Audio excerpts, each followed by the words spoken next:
Biz Adana'daki çeşitli STK'lar ve duyarlı Müslümanlar olarak yakın tarihte Adana'mızda gerçekleştiren Portakal Çiçeği Karnavalı'na tepkimizi göstermek için geldik.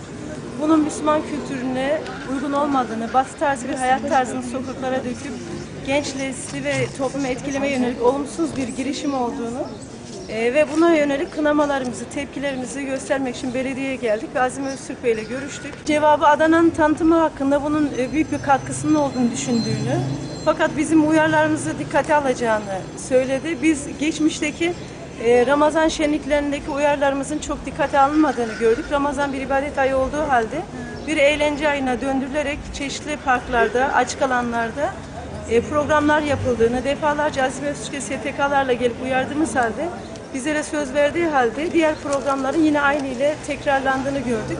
Burada da umudumuz aynı açmazın yaşanmaması. Madem ki bu festivale, karnavala kendileri de karşıysa, aksinin yapılması ve bu toplumun, İslam'ı yaşayan bir toplumsa ona uygun programların ve girişimlerin bulunmasını istedik.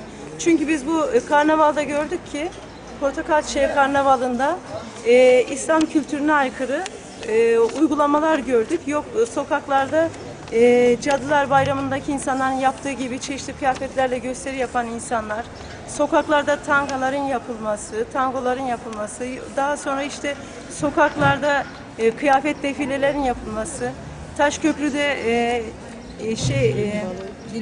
dilek balonu diye balonların uçurulup bizim kültürümüze, inancımıza aykırı şeylerin yapılması.